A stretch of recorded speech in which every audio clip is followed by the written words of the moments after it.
Joining us via Skype from Los Angeles is Gina Devee, founder of Divine Living. Gina is a leading women's empowerment and business coach and the author of the upcoming book, The Audacity To Be Queen, The Unapologetic Art of Dreaming Big and Manifesting Your Most Fabulous Life 2020. And now Gina's here to teach us how to have the courage to make money, plus the key difference between being busy versus being successful. Thanks for joining us, Gina. How are you? I'm wonderful. It's such a pleasher to be here. Thanks for having me. Thanks for coming on. That is not a problem. So let me ask you a question right off the bat. Now, I'm a personal trainer, and there's other obviously personal trainers in the field, but sometimes I feel a little off asking for people to pay for my services when another personal trainer maybe has more success and charging a lot less. How do we deal with that kind of situation?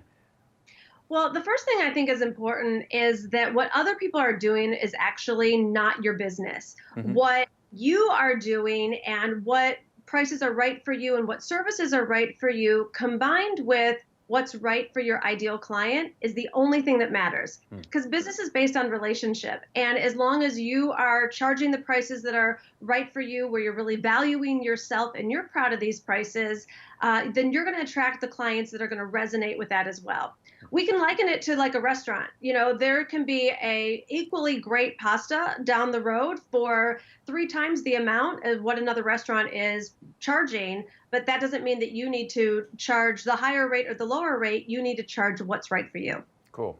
I have a lot of, I'm young, I live in New York City, I have a lot of young friends, we're still sort of trying to make it in our careers, and a lot of us are living sort of paycheck to paycheck. Now, what is your best recommendation for not falling behind and kind of like keeping consistent with at least starting with $5K a month and moving forward? What's your best piece of advice for someone like us?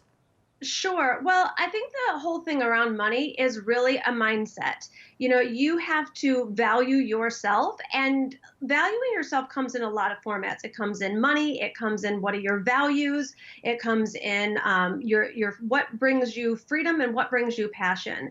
And so in terms of getting ahead, it's less about what you do and more about the mindset that you have. You know, when people say work less and make more, there really is a real truth to that.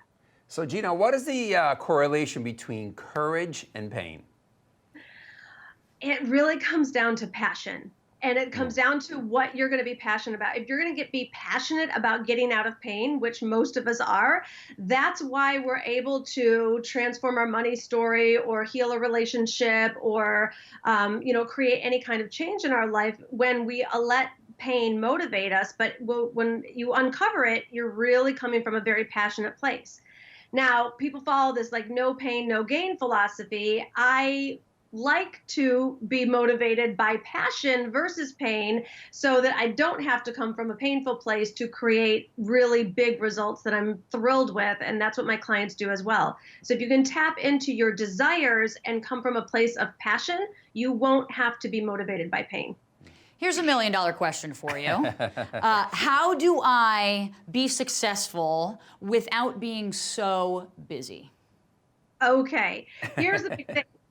You've got to define what success is to you, because success to one person is going to have a financial result. Success to another person is going to come with having more free time. So really allowing yourself to live your life by design. And the way that I recommend doing that is start by thinking higher for yourself. Most people are so busy that we're just going through the motions and we're just trying to keep up. But if you zoom out and give yourself a little time and space, I highly recommend a morning routine for this, where you're really taking a look at, okay, what do I want my life to be? And design it from a place of not what do you think you can do? What are your friends doing? What did everyone tell you is practical or even responsible? Really thinking bigger for yourself and higher for yourself is what really creates success, because if you can see it and then create a belief around it, then you can take action and implement it. Because I promise you, whatever your big thinking is, someone else is already living that dream, is already doing it, has already manifested it. And if it's humanly possible for someone else, it means it's humanly possible for you as well. So Gina, why do we sometimes self-sabotage ourselves? Because we don't let ourselves live by my fundamental rule, which is live by this question: how good are you willing to let life get? Just ask yourself that over and over again. How good am I willing to let life get? In relationships, in wealth, in your body, in your physique, all of it. People sabotage because they'll get something good. They'll get a good relationship. They'll get a good job.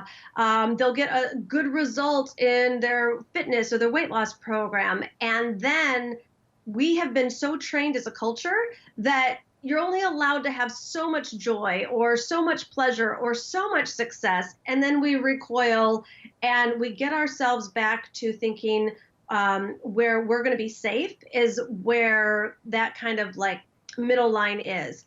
And so when you have the courage to bust through what other people are not willing to do, which is to really go for the big dreams and go for your big life, however that's defined by you, then you won't be stuck in the self-sabotage and you won't be pulling yourself back. You're going to be so fueled by your dreams and creating those and making them a reality that you won't look back and you won't be as swayed by what you think other people are going to say about you and all of the typical reasons that people go into self-sabotage. But the reason why people self-sabotage is because they want to get themselves back to a place where they think it's safe. But the truth is you're only safe if you're going for your dreams and living on purpose. Very well said. Last question before we have to wrap up. How do I stay in high intensity? How do I keep this up? This is my favorite one because it's the most simplest one. Consistency is what does it. So if you have a consistent morning routine, meaning you are spending time with yourself, you're reading something inspirational, maybe you're journaling and you're getting your thoughts and your dreams out on the page, and you're also doing some movement. I call this my spiritual workout. Even 5 minutes of reading, 5 minutes of writing, 5 minutes of meditation, and 5 minutes of movement. Everybody has 20 minutes in their life. And if you spend the first 20 minutes of your morning in what I call this spiritual workout, it's going to give you the consistent thoughts that are going to help you think at a higher level and help you help show you what else is possible for you. And it's going to create the consistent action as well. Because consistency is everything. It's no different than a physical workout. And when you do your spiritual workout, then everything's going to come from that higher vision that you've got for yourself. And you're going to see that become your reality. All right. Wow, Gina, thank you Thank you so much. much, Gina. Thank you so much for joining us Thanks for today. being here. Bye. Bye. And thanks again to all of our guests and to all of you at home for watching. And remember, let's continue our conversation on social media. We look forward to hearing from you. Be sure to share with us topics and guests you would like to see here on the show. Have a great weekend.